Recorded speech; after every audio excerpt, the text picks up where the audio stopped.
Welcome to Seize the Mains by Malhotra's IS Academy. I'm Surbhi Sardana and this is Season 3 of our Daily Answer Writing Initiative. This initiative is running in coordination with our website, which is rajisacademy.com. On the website, in the mains answer writing section, you will see a series of questions which have been posted with their model answers. Click on the link in the description to visit our website. We are on question 159 today, and all the previous 158 questions, they have been taken from topics of current affairs. All the current topics have been covered through the Seize the Mains initiative, and mock questions or sample questions with regards to UPSC Civil Services mains examination have been put in there. So definitely check out the website.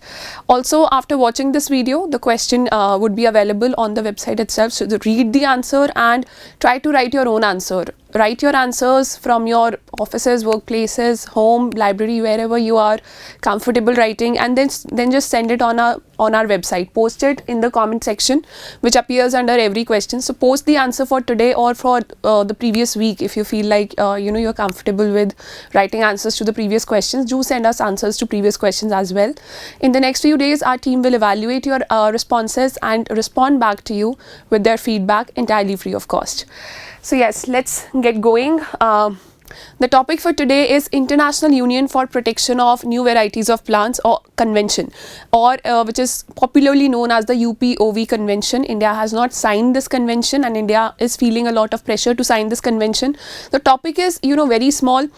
It would be taken very briefly. Also with regards to this convention and with regards to protection of plant varieties and Farmers' Rights Act, UPSC has time and again asked questions in prelims as well. So this part it concerns it is a part of intellectual property rights of your syllabus, so this should be very much clear to you, especially this convention and the act that India has enacted. So the aim of our question and today's discussion would be to cover the topic in its entirety. Also recently, in the recent issue of Down to Earth magazine, this topic has been taken. Poinsettia tree, that has been taken as an example. That is not native to India, or India has nothing to do with it, but yes, European farmers, they had a lot to do with it, and due to intellectual property rights, they could not gain benefits out of that.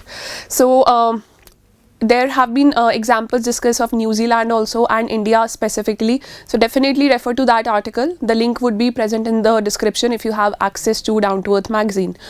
The question is, what is International Union for Protection of New Varieties of Plants, UPOV Convention, and what are the issues associated with it? Justify India's stand of not joining the UPOV Convention. Answer in 150 words. So since it is a 150 words answer, that means the examiner wants you to talk about all the details in very much brief. Also, if you look closely at this question, there are many parts to it. First of all, you have to talk about the convention itself, the UPOV Convention, and what are the issues associated with it. This is the second part to it. Then talking about justify India's stand of not joining the UPOV Convention means here you have to definitely justify and talk about that why India is not joining the convention. You cannot take a stand against India here. So you have to definitely justify what the examiner is asking you to do. Let's begin by talking about UPOV Convention. Let's write about that, and then we'll also talk about what are the issues associated with it. There is just one main issue, and other issues come down, flow through that.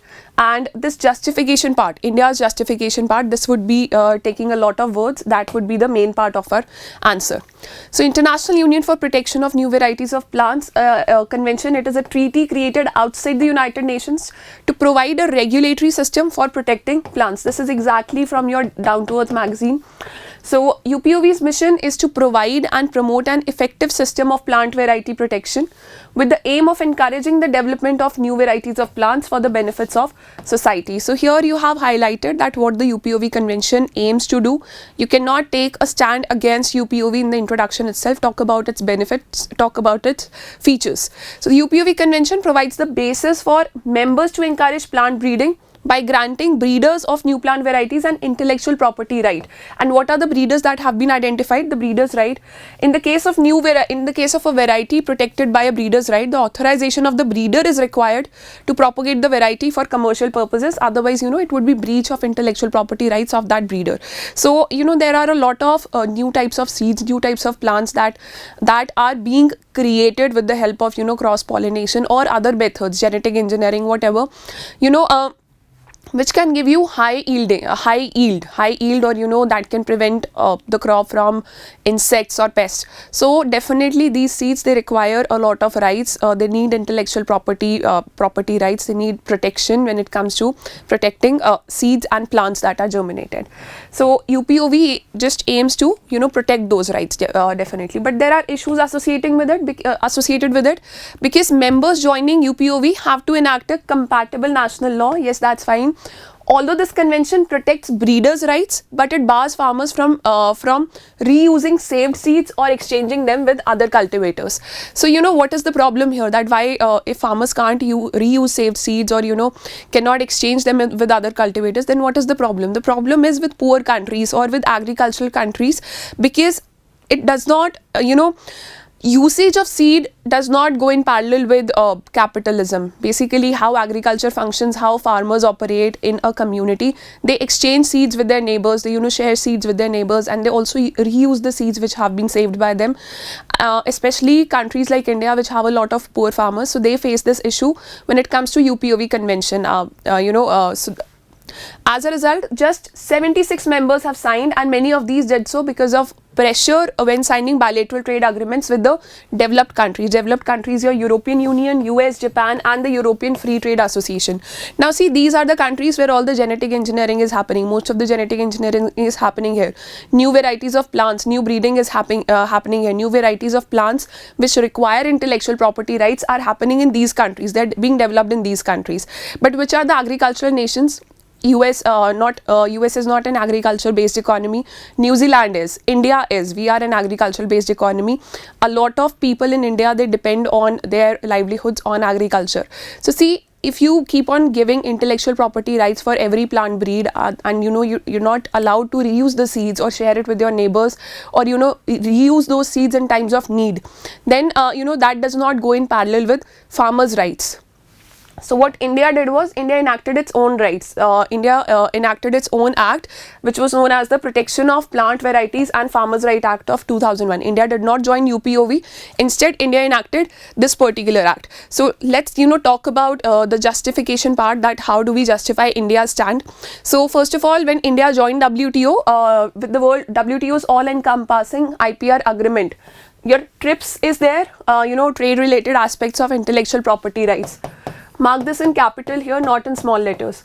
So coming into force, India had the choice of either joining the UPOV or to formulate a sui generis system that granted protection to breeders' rights while keeping farmers' interest uppermost. So India decided not to join UPOV but enact a legislation in on its own soil of its own. So yes, India enacted its own legislation.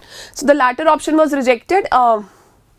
Primarily because the current version of UPOV, which was adopted in 1991, denies the farmers the freedom to reuse farm saved seeds, again the same reason, and to exchange them with their neighbors. Instead, the PPVFRA Act, that is Protection of Plant Varieties and Farmers' Rights Act of 2001, was enacted, which balances the interest of both the farmers and the plant breeders, the intellectual property rights, while encouraging innovation in new varieties.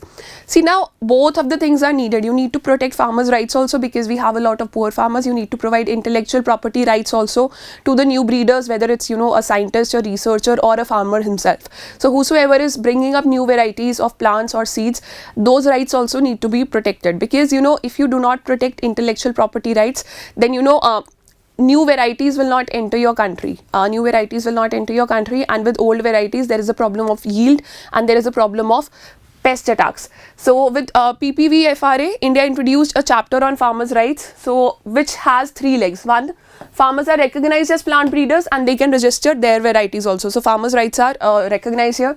Farmers engaged in conservation of genetic resources of land, races and wild relatives of economic plants, and their improvement through selection and preservation are recognized and rewarded.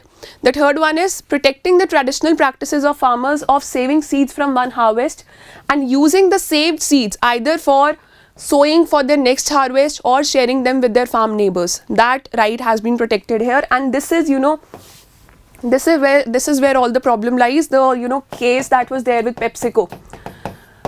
PepsiCo provided a variety of potato seeds to some farmers in Gujarat, and when the contract was completed, they realized that farmers are reusing those seeds or sharing it with their neighbors. So they actually sued some of the farmers. A community of farmers was sued, and it was a case was filed in the respective courts. So then Indian government had to come to to protect the farmers, and then license of that particular seed variety, that was cancelled.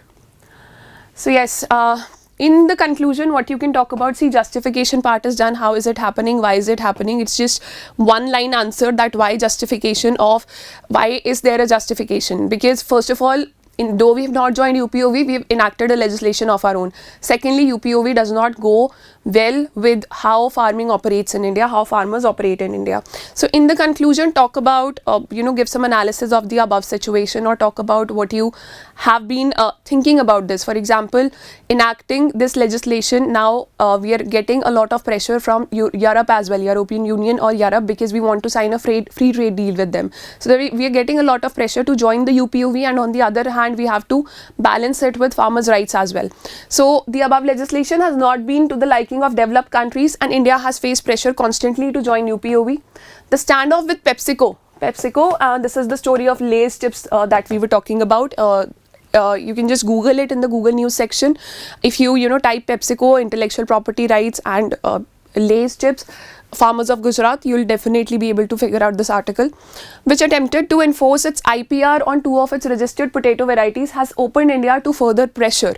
The latest from European Union, which is negotiating a free trade agreement with India. This has increased pressure on India to join UPOV, definitely. And Indian authorities will now have to walk a tightrope to balance rights of farmers on one hand and establish trust with respect to protection of intellectual property rights on the other. So that is where you can end. You cannot take a stand against India or against government of India, or you cannot say that India should sign UPOV. That is not for us to suggest or comment in any of our answers, especially since the question requires you to justify India's stand. So definitely, so just give a balanced conclusion that it would be walking a tightrope, or it would be, diplomacy will have to function effectively to balance the rights and to balance intellectual property rights or demands of developed nations and farmers' rights on the other hand. So yes, this is your full answer. The entire answer has been uploaded on our website, which is rajayesacademy.com. Look for question 159 on website.